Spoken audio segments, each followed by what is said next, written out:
সম্মানিত এবং আমার প্রিয় সাংবাদিক ভাই ও বোনেরা, আসসালামু আলাইকুম ওয়া রাহমাতুল্লাহ। অন্য ধর্ম অবলম্বী যারা আছেন ওনাদেরকে আমার শুভেচ্ছা। প্রিয় ভাইয়েরা, 2027 সালের হজ প্যাকেজ ও গাইডলাইন ঘোষণার লক্ষ্যে ধর্ম মন্ত্রণালয় আজকের এই প্রেস ব্রিফিংয়ে আপনাদের সকলকে স্বাগত জানাচ্ছি। আসলে স্বাগত জানাবো, আপনাদেরকে কৃতজ্ঞতা জানানোর কোনো ভাষা নেই। আপনারা দয়া করে আজকে এখানে উপস্থিত হয়েছেন এবং এত সংখ্যক আমার সাংবাদিক ভাই বোনেরা আসবেন, এরা আমি চিন্তাও করতে পারি না। প্রিয় সাংবাদিক বৃন্দ, আপনারা নিশ্চয়ই অবগত আছেন, সম্প্রতি 2026 সালের হজের আনুষ্ঠানিকতা সম্পন্ন হয়েছে। মাননীয় প্রধানমন্ত্রী জনাব তারেক রহমানের নির্দেশনা, নীতির তত্ত্বাবধানে এবং হজ ব্যবস্থাপনার সাথে সংশ্লিষ্ট সকলের আন্তরিক প্রচেষ্টায় আমরা একটি সুন্দর সাবলীল হজ ব্যবস্থাপনা জাতিকে আল্লাহর রহমতে উপহার দিতে পেরেছি। সৌদি হজ উমরা মন্ত্রণালয়ের মাননীয় মন্ত্রী একটি দ্বিপাক্ষিক সভায় বাংলাদেশে এই বছর হজ ব্যবস্থাপনার প্রশংসা করেছেন। আপনাদের মাধ্যমে গণমাধ্যম সমূহকে এই বছর হজ ব্যবস্থাপনার সফলতার বিষয়টি আপনাদের মাধ্যমে গণমাধ্যম সমূহে এই বছর হজ ব্যবস্থাপনার সফলতার বিষয়টি প্রতিফলিত হয়েছে। এই জন্য আপনাদের প্রতি আমি আন্তরিক কৃতজ্ঞতা এবং আপনাদেরকে ধন্যবাদ জানাচ্ছি।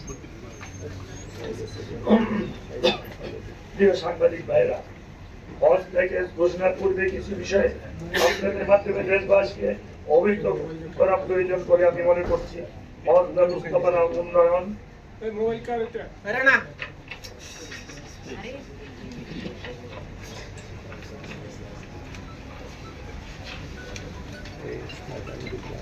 ও হজ যাত্রীদের উন্নত সেবা প্রদানের লক্ষ্যে সৌদি সরকার প্রায় প্রতি বছর হজ ব্যবস্থাপনার ক্ষেত্রে কোনো না কোনো নতুন উদ্যোগ গ্রহণ করে থাকেন। 2027 সালের হজে সৌদি হজ উমরা মন্ত্রণালয় হাজিদের সেবা, আবাসন ও ব্যবস্থাপনা উন্নয়নে বেশ কিছু পরিবর্তন এনেছে। যারা মক্কা এবং মদিনায় হজ যাত্রীদের আবাসন, যাতায়াত, ক্যাটারিং, তাবু সার্ভিস প্যাকেজকে একটি সম্মিলিত প্যাকেজের মধ্যে আনার ঘোষণা দিয়েছে। 2026 সালে মিনা আরেফা এবিসি ও ডি মোট 4টি সার্ভিস প্যাকেজ ছিল, কিন্তু 2027 সালে হজের সার্ভিস প্যাকেজ হবে 3টি। এই সার্ভিস প্যাকেজটি থাকছে না। এছাড়া 2027 সালে হজে হাফ বোর্ড ক্যাটারিং বাধ্যতামূলক করা হয়েছে। এই সকল উদ্যোগের কারণে হজের সেবার মান বৃদ্ধি পাবে বলে আমি আশা করি। প্রিয় সাংবাদিক বন্ধুগণ, আপনারা জানেন সরকারের নির্বাচনী ইশতেহারে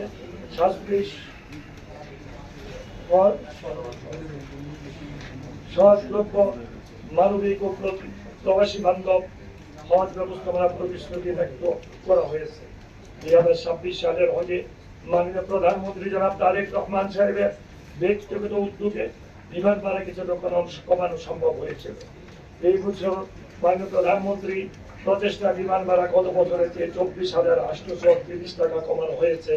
মানে এখন ভাড়া নির্ধারিত হয়েছে 1,30,000 টাকা।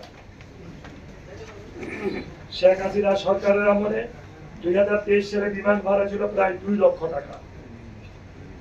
2025 সালে অন্তর্বর্তীকালীন সরকারের মেয়াদে বিমান ভাড়া 1,67,820 টাকা করা হয়। 2027 সালে হজে মাননীয় প্রধানমন্ত্রী ব্যক্তিগত উদ্যোগে বিমান ভাড়া কমিয়ে 1,30,000 টাকা করা হয় নির্ধারণ করা হয়েছে, যা হজ ফ্লাইটে বিমান ভাড়া নির্ধারণের ক্ষেত্রে এক পাঠ্য।